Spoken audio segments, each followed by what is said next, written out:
Kabut duka kemiskinan kembali menelan korban. Belum kering duka air mata atas meninggalnya anak laki-laki di Ngada. Tragedi itu kembali terjadi di Kendari, Sulawesi Tenggara. Kesulitan ekonomi membuat seorang bocah perempuan harus ikut mencari nafkah dengan menjajakan tisu kepada pengendara di lampu merah. Namun tak ada yang menyangka langkah kecilnya malam itu justru berakhir di bawah roda alat berat yang bahkan tak sempat melihatnya. Ia tak pernah kembali dan meninggalkan duka bagi keluarga. Anakku bisa uang untuk sesuap nasi, tapi orang yang tabrak dia tanggung jawab.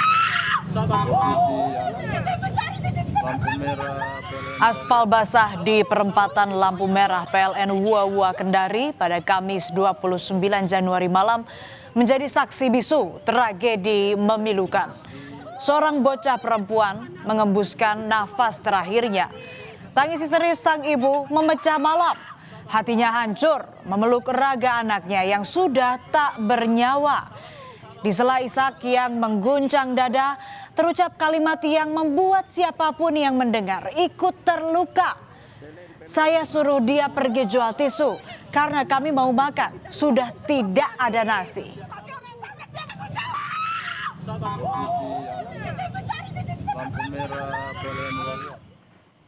Najwa sore itu pamit hendak berjualan tisu kepada sang ibu. Ia berjanji akan membawa beras untuk keluarga sebagai makan malamnya.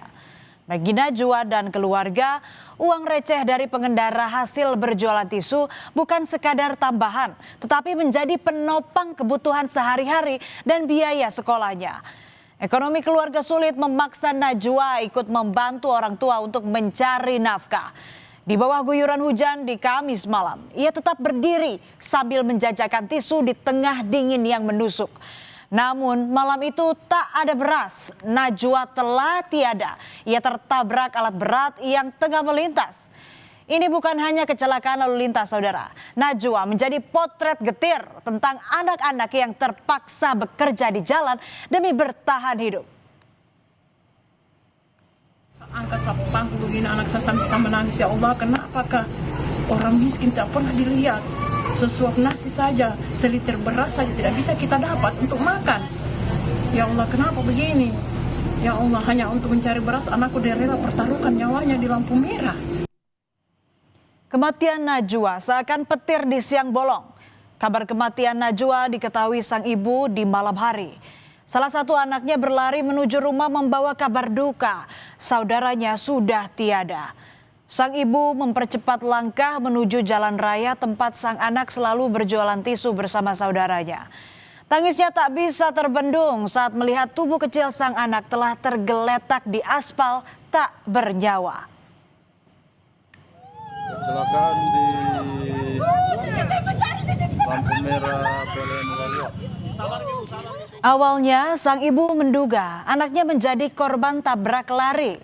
Namun usai dilakukan pengecekan oleh polisi dan memeriksa sejumlah saksi, diketahui korban tewas akibat tertabrak alat berat. Dari CCTV di lokasi terlihat sebuah alat berat jenis loader menuju atau melaju saat malam peristiwa terjadi. Korban sempat dibawa ke Rumah Sakit Bayangkara Kendari, namun nyawanya tak tertolong. Anakku bisa uang untuk sesuap nasi. Setelah melakukan penyelidikan, polisi menangkap penabrak korban. Pelaku ditangkap di Kelurahan Anawai, Kecamatan Wua Kendari. Saat ini pelaku masih menjalani pemeriksaan intensif untuk mendalami kronologi kejadian dan memastikan unsur-unsur dalam peristiwa kecelakaan tersebut.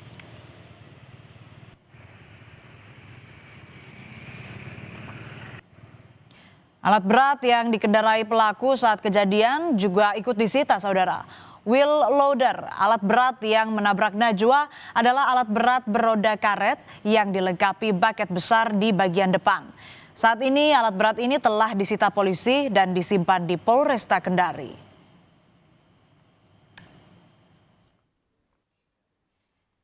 Beberapa keterangan saksi kita juga sudah mintakan dan ada satu petunjuk yaitu CCTV, di mana dari CCTV tersebut kita dapat melihat pada saat kejadian memang benar bahwasannya loader tersebut melintas di TKP. Besok kami Satlantas Polresta Kendari akan melaksanakan gelar perkara untuk meningkatkan statusnya dari penyelidikan ke penyidikan. Terima kasih Allah, terima kasih. Peristiwa ini menyentuh banyak hati, termasuk Gubernur Sulawesi Tenggara Andi Sumangeruka.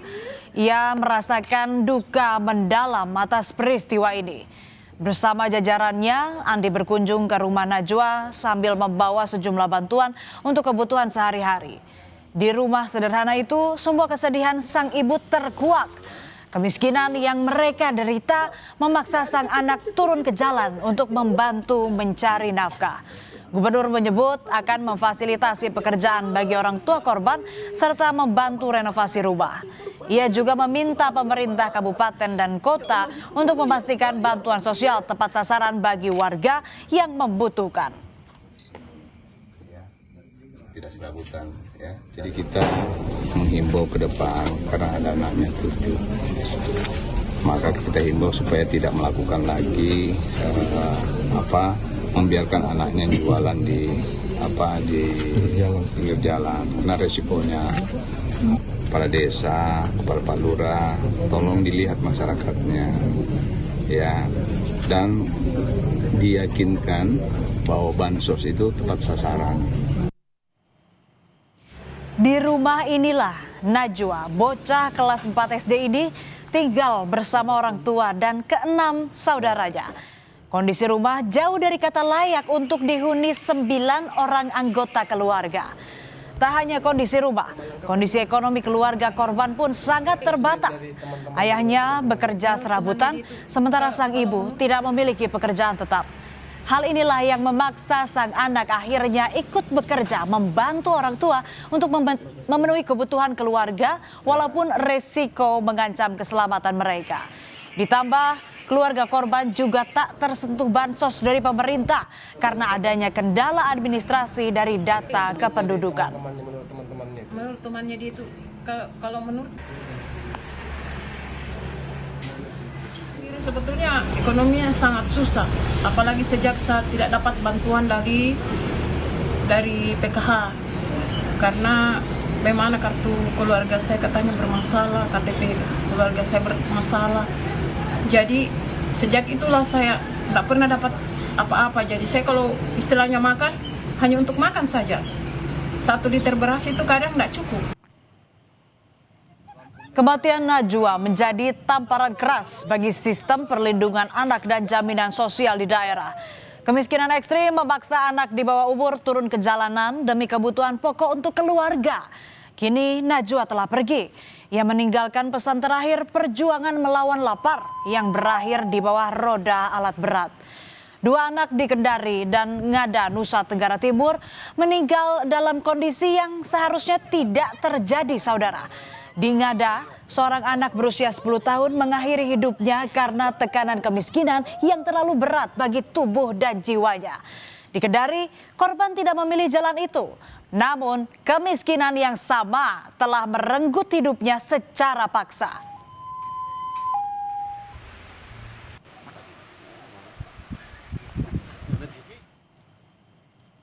Sebelumnya, seorang anak di Ngada, Nusa Tenggara Timur pergi meninggalkan luka yang tak akan pernah kering. Dengan sepucuk surat yang berisi pesan memilukan. Surat terakhir untuk Mama. Di atas kertas kusam, jemari kecilnya menorehkan kalimat untuk sang mama untuk terakhir kalinya. Surat yang berisi pesan cinta sekaligus pesan perpisahan kepada sang mama. Ia meminta agar mama tak menangis dan merelakan kepergiannya. Sebelum mengakhiri hidupnya, korban diketahui sempat meminta uang Rp10.000 untuk membeli buku dan pena kepada ibunya. Namun mendapatkan uang Rp10.000 bukanlah hal mudah bagi sang ibu yang bekerja sebagai petani dan pekerja serabutan. Uang Rp10.000 sangat sulit. Dengan keterbatasan, ia harus membiayai 5 orang anaknya. Pondok bambu di Kebun Sunyi berukuran 2 x 3 meter inilah tempat ia menghabiskan kesehariannya bersama sang nenek tercinta. Pondok bambu ini menjadi saksi kehidupan sederhananya sebelum ia ditemukan meninggal dunia. Tak ada pintu kaca, apalagi rangkaian baja. Di ruang sempit ini terdapat sebuah tungku api yang berdampingan langsung dengan tempat tidur mereka. Kondisi ekonomi seadanya, bahkan mereka pun tak terdana bansos karena ada kendala dalam administrasi pada data kependudukan orang tuanya.